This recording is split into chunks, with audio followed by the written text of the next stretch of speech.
People think professional photography looks like this.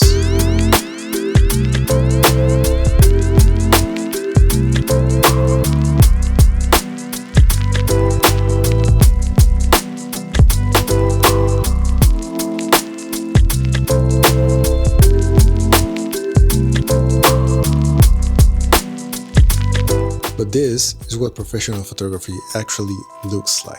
Waiting, moving lights, cleaning a plate, adjusting a wine glass, talking with the chef, checking the monitor, moving a chair, talking with the owner. Most people think that commercial photography is just showing up to the restaurant or whatever you want to shoot and pick up a camera, start shooting pictures. But the work actually starts before you even pick up a camera. For this shoot, in example, we already had a mood board. I didn't work on it.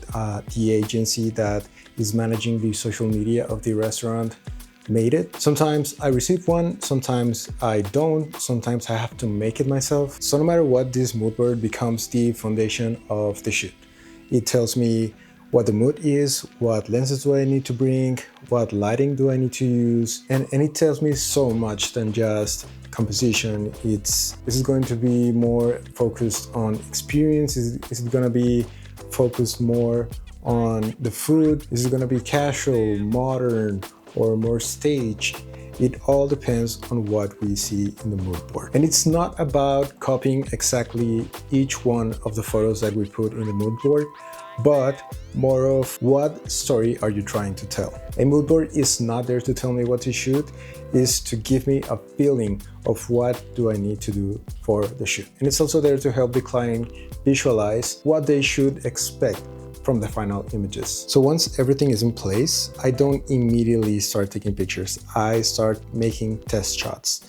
And for example, in some of these images, I didn't like how the ambient was mixing with the flash. So I just fixed it. I moved the light a little bit. I didn't need it to be that direct. That helped me balance the ambient and the strobe. This shoot was focused on two things: a wine tasting and also a seasonal dish, which only happens like once a year. I've been working with this restaurant since like 2019. They didn't hire me because I knew how to operate a camera. They hired me because I was representing their restaurant in a different way. They trusted how I envisioned whatever they put in front of me to photograph. Anyone can photograph a plate of food, but my job wasn't to just take a photo of it. It was to understand how the restaurant felt while you were there eating. The atmosphere, the craftsmanship of the chef, the lighting, the people behind it, and the experience. That's what makes these photos work. And that's what I am actually selling. Notice how little time I'm actually taking pictures. Most of the time, I'm just moving plates, rotating glasses, cleaning the table, or trying different compositions. Also talking to the owner, waiting, sometimes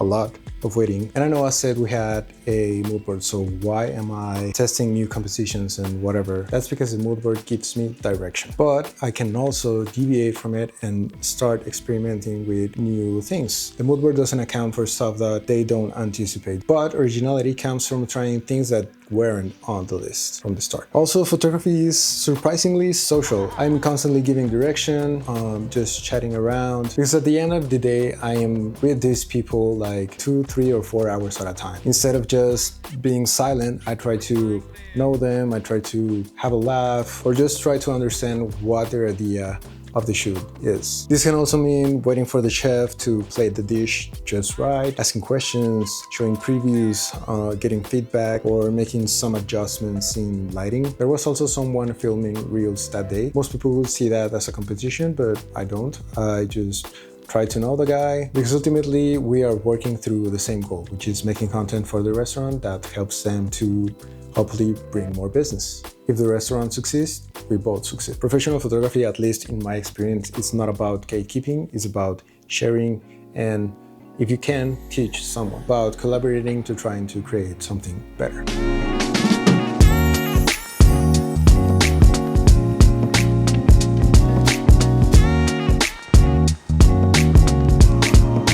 Did you notice something? I never told you what camera I was using, because today that part isn't really important. And actually, most of the time, doesn't matter. That day, I made hundreds of decisions about lighting, composition, tools, timing, communication, patience, problem solving, collaboration, and the camera was the last thing that was on my mind. The camera is just a tool that helps me record those decisions. When people see the final pictures, most of them think it's just a click. They don't see everything that is behind it. They don't see the planning, they don't see the conversations, they don't see the struggles, they don't see the mistakes. Dozens of tiny decisions is what makes photography possible. So once you realize that, you stop obsessing over camera gear, over lenses, over whatever thing you think that will make your photography better. And you start paying attention to what actually makes you take a good photograph. See you in the next one.